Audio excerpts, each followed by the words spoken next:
Good morning, students. Today I am going to give my lecture for plus 2 political science. The name of the chapter is Security in Contemporary World. As you know, all you know that what is security.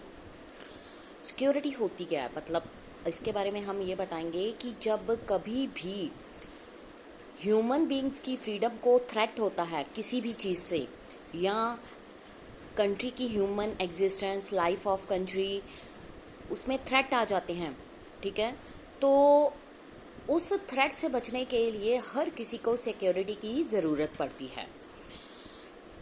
For example, आप अपने home में रहते हो, ठीक है, आपको अपने घर में रात को सोने से पहले लॉक वगैरह करते हो, कुछ अपने सिक्योरिटी गार्ड्स रखते हैं, रात को गली जो हमारे सिटीज़ वगैरह में है वॉचमैन घूमते हैं। इसका मतलब क्या हुआ, ये सिक्योरिटी के लिए प्रोवाइड किए गए हैं। तो जो सिक्योरिटी होती है ना बेटा, वो सिक्योरिटी सिर्फ ह्यूमन बीइंग की नहीं, पूरे वर्ल्ड की, पूरी कंट्रीज़ की होती है। इसलिए हम जनरली ये कह सकते हैं कि वो चीज़ें जो कोर वैल्यू को थ्रेटन करती हैं should be regarded as being of interest in discussions of securities. Whose core values though? The core values of the country as a whole, the values of ordinary women and men in the street. Do governments on behalf of citizens always have the same notion of core values as the ordinary citizens?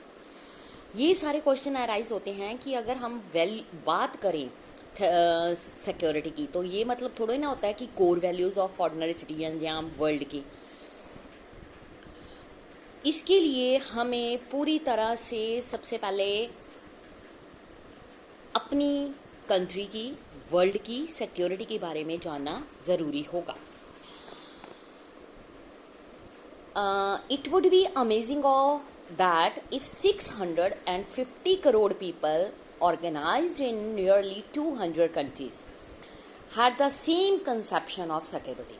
Let us begin by putting the various notion of security under two groups. Security two types की होती है, first traditional, second होता है non traditional conception of security. अब सबसे पहले हम study करेंगे ट्रेडिशनल नोशंस। एक्सटर्नल का मतलब क्या होता है बेटा? एक्सटर्नल मीन्स बाहर से security. Most of the time when we read and hear about security, we are talking about traditional national security, conception of security. Traditional conception of security, सबसे greatest danger जो है कंट्री को from military threat होता है। The source of this danger is another country, ठीक है, जो अपने मिलिट्री एक्शंस के कारण हमारी कोर वैल्यूज ऑफ सवर्निटी को थ्रेट कर रही है। फॉर एग्जांपल, हमें थ्रेट है पाकिस्तान से, हमें थ्रेट है चाइना से, क्योंकि वो मिलिट्री अटैक करके हमारी कंट्री की गवर्नमेंट को डरा रहे हैं। इसके अलावा इंडिपेंडेंस, टेरिटोरियल इंटेग्रिटी, इनको भी थ्रेट होता है। जो मिलिट्री एक्शंस होते हैं वो एंडेजर्स करते हैं life of ordinary citizens. It is unlikely that in a war, ठीक है, सोल्जर्स विल बी हर्ट और किल्ड।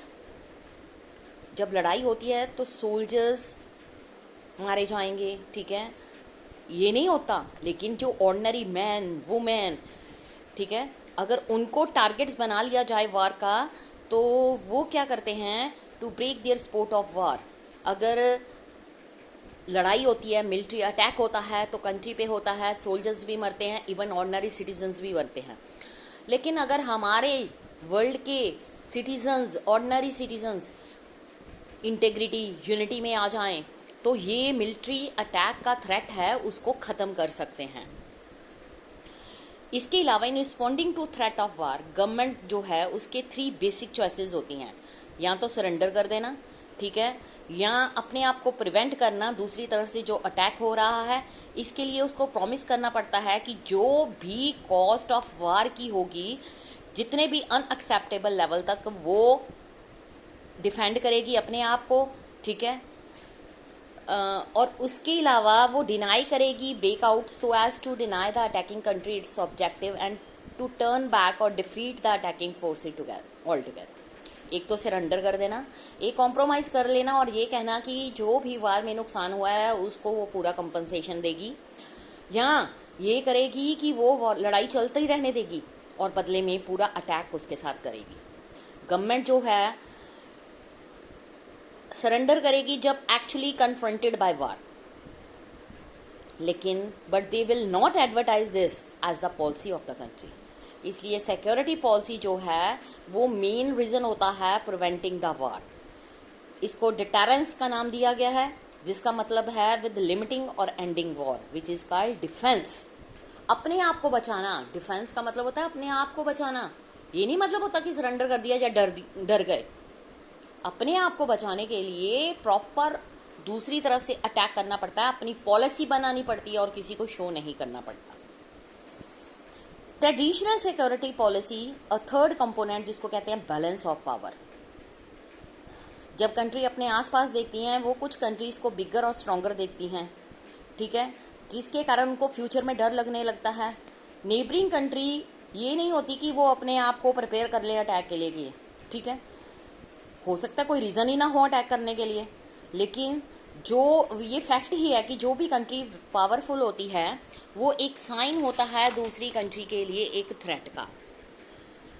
सम पॉइंट में फ्यूचर में choose to be aggressive. Governments are therefore very sensitive to the balance of power between their country and the other countries. For example हमारा US के साथ balance of power है। अभी कोविड-19 के according हमारी country में से कुछ मेडिसिन बनी थी जिसमें कोविड-19 को कंट्रोल किया जा रहा था, लेकिन जब यूएस के प्रेसिडेंट ने इस चीज़ की डिमांड करी तो हमें उनको देना पड़ा, मेडिसिन प्रोवाइड करनी पड़ी। रीज़न क्या है? यूएस जो है एक पूरी तरह से डेवलप्ड कंट्री है, उसके पास न्यूक्लियर वेपन्स हैं। अगर हम मना कर देते हम एक डेवलपिंग में हैं, हमारे पास इतने न्यूक्लियर वेपन नहीं है, एक कंडीशन ऐसी आनी थी जब उसने हमारे ऊपर अटैक करना था और हमारी कंट्री डिस्ट्रक्शन में हो जानी थी।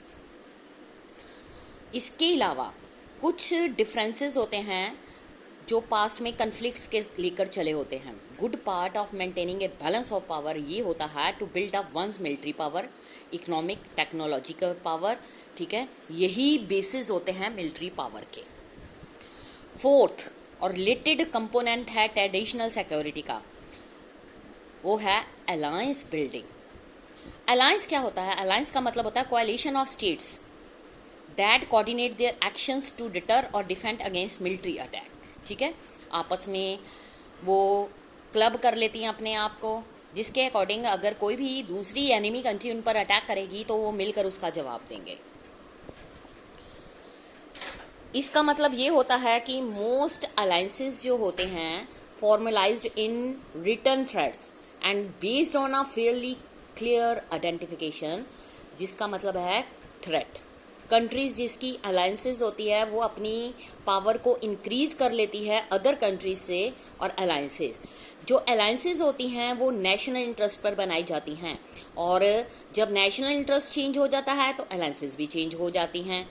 अगर हम एग्जांपल देखें तो यूएस जो है इस्लामिक मिलिटेंट अफगानिस्तान, ठीक है, वो अगेंस्ट था सोवियत यूनियन के 1980 में, बट जब अल कायदा ग्रुप ऑफ इस्लामिक मिलिटेंट्स ने थे उसको ओसामा बिन लादेन ने लेड किया, और उसने क्या किया, एक टेररिस्ट अटैक कर दिया अगेंस्ट अमेरिका में ऑन 11 सितंबर 2001, ठीक है, इसको कहते हैं 9/11 अटैक। उसके ट्रेड सेंटर पर अटैक किया था, उसी के एयरजेट क्राफ्ट्स को हाईजैक करके उसी के थ्रू ट्रेड सेंटर न्यूयॉर्क में उसने अटैक किया था। इस तरह से अगर हम ट्रेडिशनल व्यू देखना शुरू करें सिक्योरिटी का, मोस्ट थ्रेट जो कंट्री को होते हैं वो आउटसाइड इट्स बॉर्डर से आते हैं, क्योंकि जो इंटरनेशनल सिस्टम है वो ब्रूचल एरिना से अलावा नो सेंट्रल अथॉरिटी जो है capable of controlling behaviour within a country, ठीक है। इसलिए जो वायलेंस, थ्रेट ऑफ वायलेंस है is regulated by acknowledge central authority, the government. World politics की अगर बात करें, there is no acknowledged central authority, ठीक है, जो किसी के भी ऊपर स्टैंड कर पाती है। इसलिए ये सोचना पड़ता है यूनाइटेड नेशन एक ऐसी अथॉरिटी है जो ये एक इंस्टीट्यूशन बन गई है जिसका मेन मकसद है वार को रोकना और कंट्रीज़ में पीस बनाना। इवन कई बहुत बड़ी प्रॉब्लम्स होती हैं जैसे ग्लोबल वार्मिंग, डिजीजेस, उनको दूर करना। इसलिए UN is a creature of its member, has authority only to extend that membership allows to it have authority and obey. अगर हम वर्ल्ड पॉलिटिक्स की बात करते हैं, ईच कंट्री जो है रिस्पॉन्सिबल है अपनी खुद की सिक्योरिटी के लिए। हम भी ह्यूमन बींग्स हैं, हमें भी अपनी सिक्योरिटी की ज़रूरत होती है। अगर आप बात करो कि आप न्यूज़ में डेली सुन रहे हो कि चाइना ने इंडिया के ऊपर अटैक कर दिया है, पाकिस्तान के मिलिटेंट्स ने हमारे जम्मू कश्मीर में जो मिलिट्री थी उस पर अटैक करा, बहुत सारे मिलिट्री के सोल्जर्स वो मारे गए, तो ये मतलब है कि ये जो नेबरिंग कंट्रीज़ हैं बॉर्डर पर कब्ज़ा करने के लिए हमारी कंट्री पर मिलिटेंट अटैक करवा कर हमें डरा रही हैं।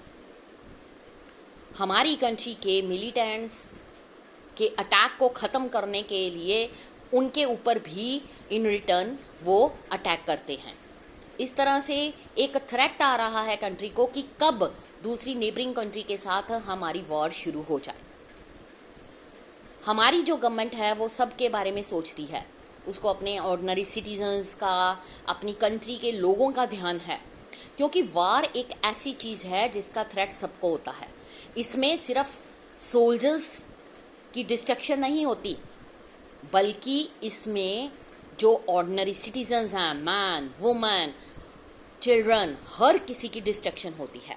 इसलिए वॉर एक सबसे बड़ा थ्रेट है हमारी कंट्री को। इसलिए इस सिक्योरिटी को जो traditional and non traditional security की नोशंस दी गई हैं, इसको स्टडी करना है। आज मैंने आपको बेटा ट्रेडिशनल सिक्योरिटी एक्सटर्नल के बारे में एक्सप्लेन किया।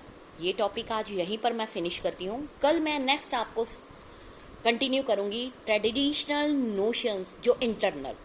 एक तो हमें बाहर बाउंड्री कंट्री से होता है, एक हमें अपने ही कंट्री के विद इन लिमिट में हो जाता है।